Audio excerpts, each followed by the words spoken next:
Hi everyone, this is our fourth video of C programming series, and in our previous video we have gone through tokens and which is categorized into 6 types, and the first one among them is keywords. In this video we are going to entirely focus on this keywords. Now, to understand the meaning of this keywords and what is the use of knowing about it, let us consider a real life example.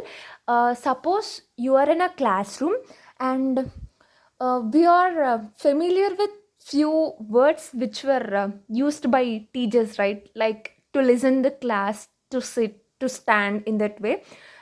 Here, if teacher instructs you to stand, that means you have to get up from your place, and if she instructs you to go out of the class, then you have to move out. That means each one, that is stand means you have to stand, you have to get up from that place. That means this word stand is having a specific meaning, right? No one can change the meaning of that word stand, right? That means its meaning is reserved and this cannot be changed. In the same way, in C language we have few reserved words. Like for example, if we take int, it is fixed. In int, by using int you can only store integer values. This is what your keyword in C actually mean. It is a special reserved word that performs a specific function in C language. It is a special reserved word that performs a specific function, just like stand, okay, in C language. And here, if you take this example, int a, this int is your keyword and this a is your identifier, which we will learn about this in next video. And what is this int says is, it will tells the compiler that the variable stores integer data type. You will be aware of this in our next coming videos. For now, just remember, if it is of int, you can only store integer values in it, okay.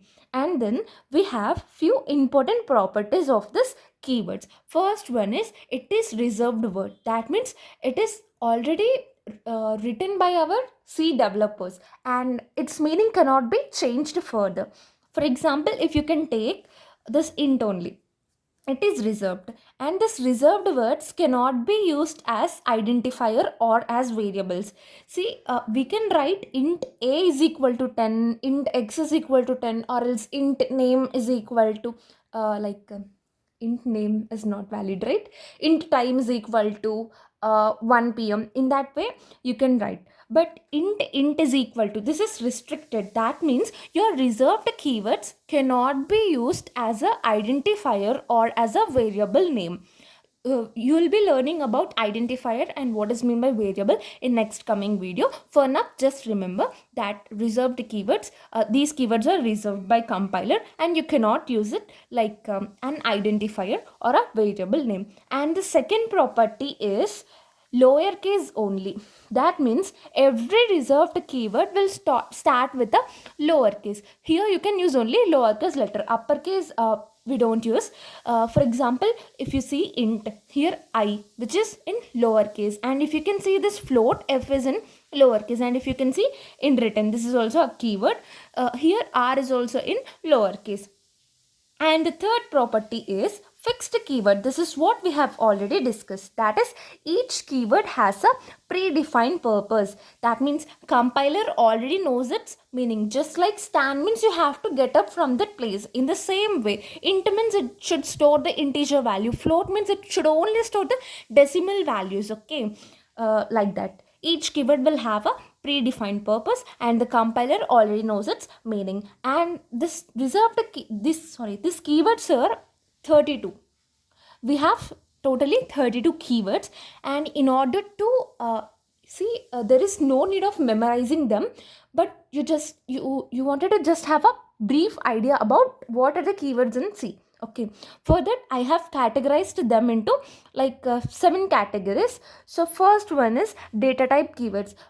You will be learning all this in our upcoming videos. For now, you just wanted to know what is what, okay. So in data type, we have data type is something like if you want to store a particular number.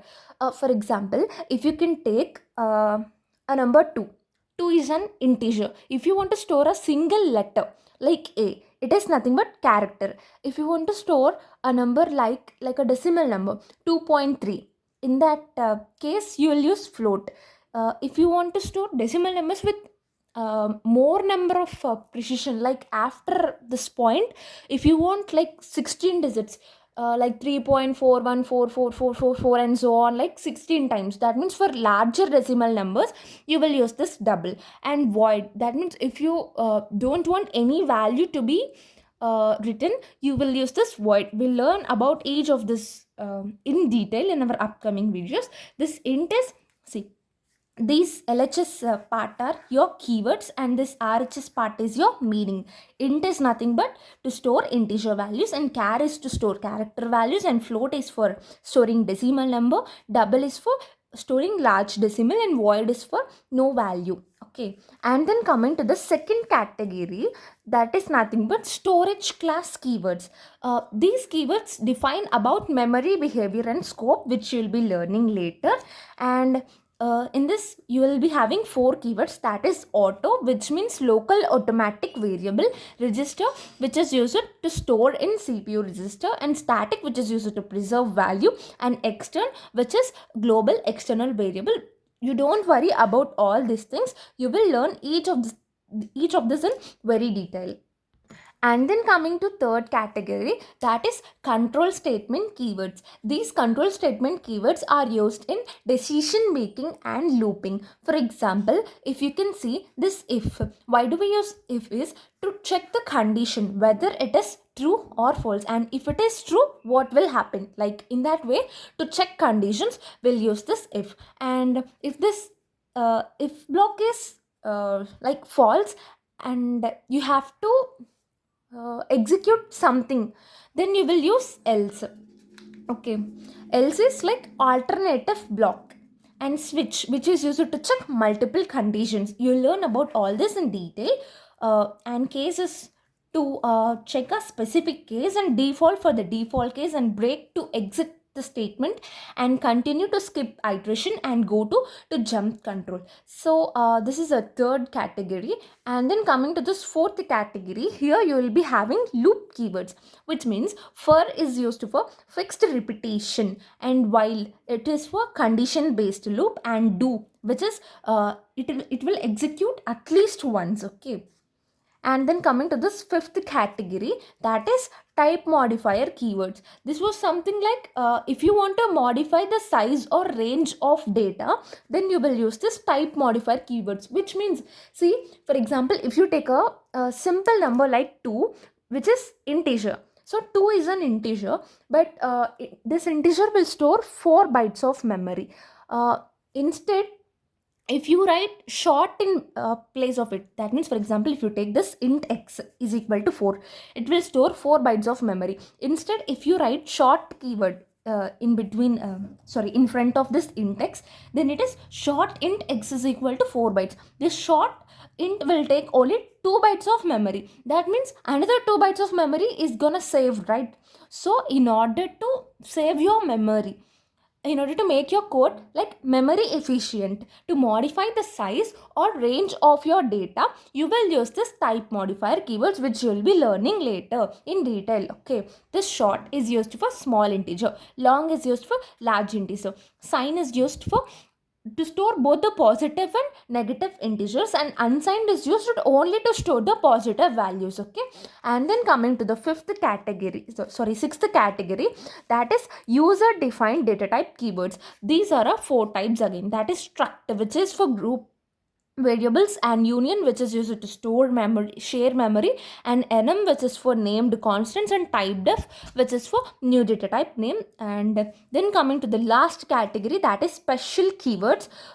In this we have again 4, which is constant, which is used to store constant values. For example, if you can take pi, its value is 3.414, something like that. It is always fixed, right? That means its value cannot be changed. For such things you will use constant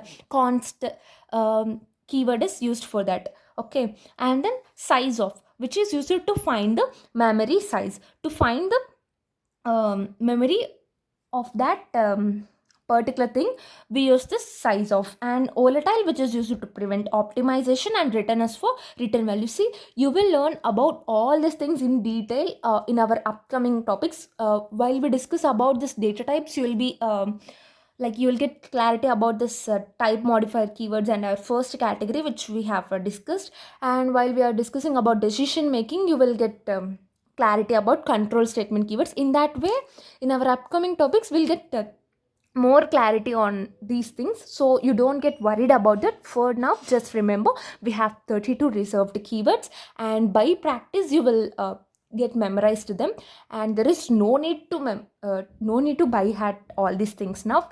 And hope you are clear with this. If you have any doubts regarding this topic, feel free to ask me in comment section. I think that I have made my efforts to make your concepts clear. And if you feel any improvements to be made or any suggestions from your side, keep them in comment section, and I'll definitely try to improve myself. And if you find this video is helpful, share to your friends. Thank you for watching, and subscribe my channel for more videos only if you feel this content is valuable.